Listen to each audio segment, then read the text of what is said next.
pendampingku. Kita kan bersama sampai keribut menutup usia. Lihatlah, lihat bara rakyatmu berteriak walau tiada suaranya. Lihatlah, lihat Kamu jawaban dari semua doaku. Tuhan kirim kamu jadi pendampingku. Kita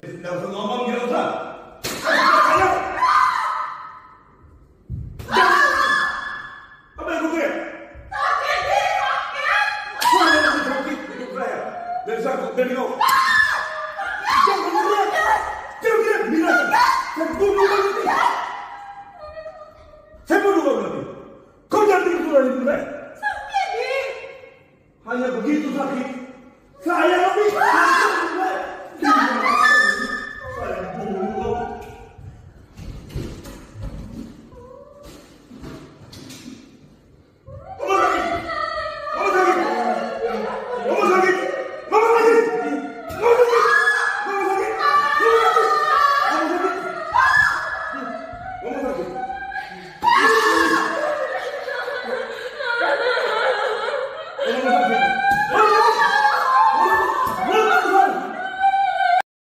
kamu jawaban dari semua doaku.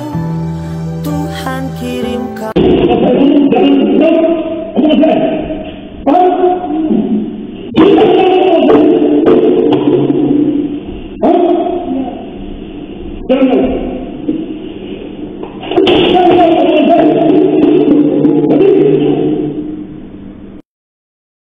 Salam sahabat Kristus sekalian dimanapun Anda berada dan dimanapun Anda bisa menyaksikan tayangan ini.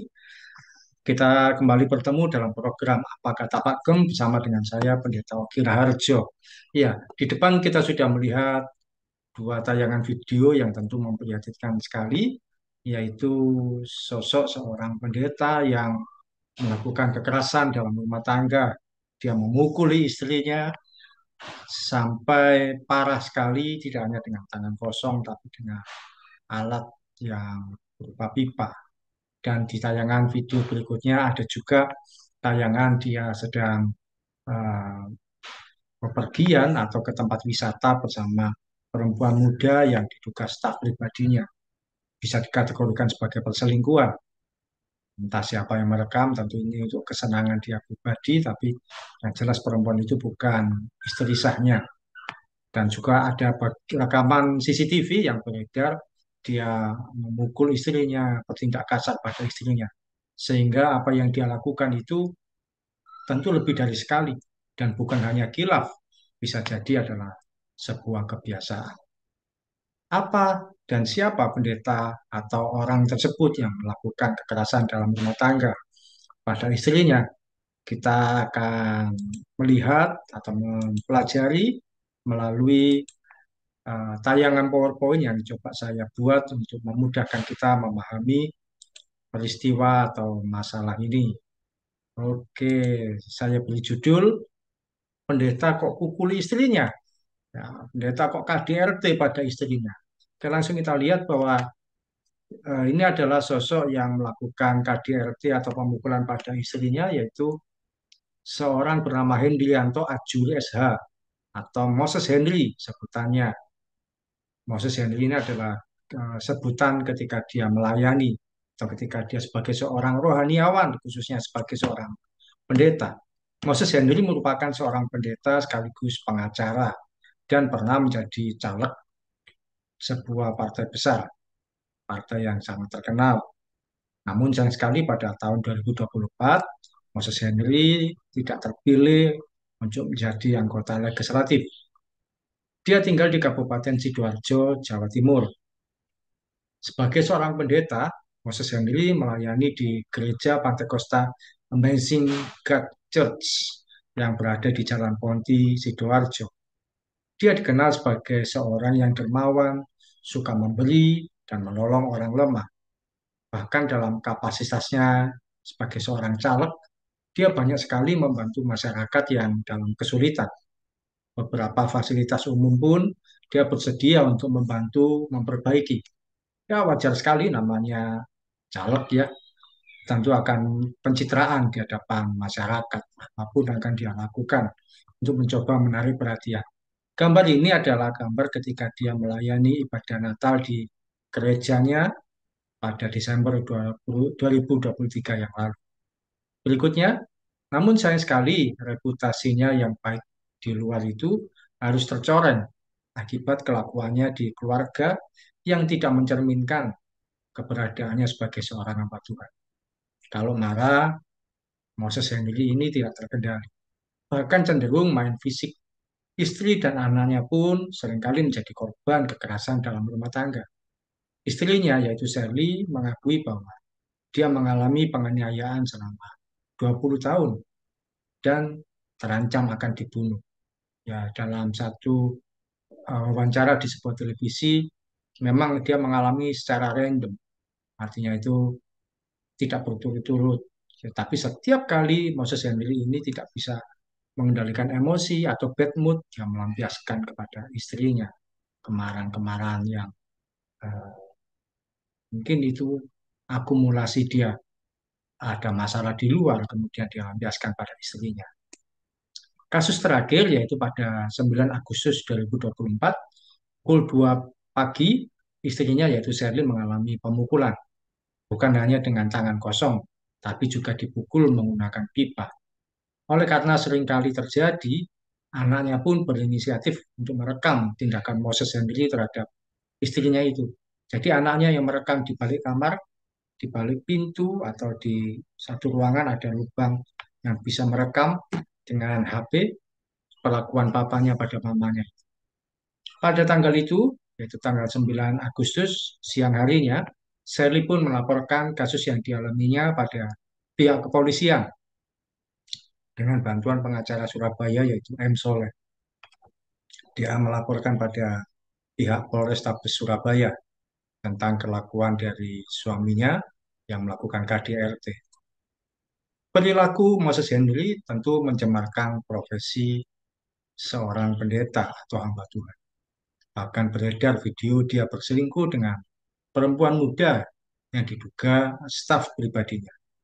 Jejak digitalnya sebagai seorang pengacara pun diberitakan pernah terlibat penipuan pada kliennya hingga dilaporkan pada Polda Jatim.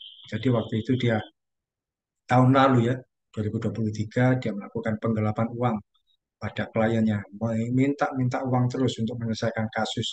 Jadi kliennya dimanfaatkan, tapi penyelesaian kasusnya tidak jelas.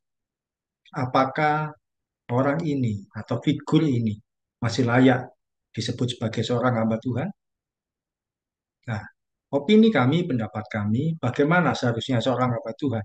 Kami atau saya mengambil dari firman Tuhan sebagai patokannya. Saya bacakan dari 1 Timotius 3 ayat 1 sampai 7. Benarlah perkataan ini, orang yang menghendaki jabatan penilik jemaat menginginkan pekerjaan yang indah. Penilik jemaat kalau sekarang ya tentu seorang pendeta atau gembala sudgang atau seorang pester. Karena itu penilik jemaat haruslah, ini kriterianya, yang pertama seorang yang tak bercacat, punya nama baik di luar tentunya, suami dari satu istri, jangan punya selingkuhan juga, dapat menahan diri, tidak mudah emosi, bijaksana, sopan, suka memberi tumpangan, cakap mengajar orang, bukan peminum, bukan pemarah, melainkan peramah, pendamai, bukan hamba uang, seorang kepala keluarga yang baik, disegani dan dihormati oleh anak-anaknya. Ingat, hamba-hamba Tuhan atau para pendeta ya, Anda pelayan Tuhan menyaksikan tayangan ini. Jemaat kita sesungguhnya itu adalah bukan orang yang kita khotbahi hari Minggu. Jemaat kita sesungguhnya itu istri dan anak-anak kita. Mereka yang tahu bagaimana keberadaan kita. Jemaat saya sesungguhnya bukanlah orang yang saya khotbahi di hari Minggu di gereja saya. Tapi jemaat saya sesungguhnya dua orang, istri dan satu anak saya.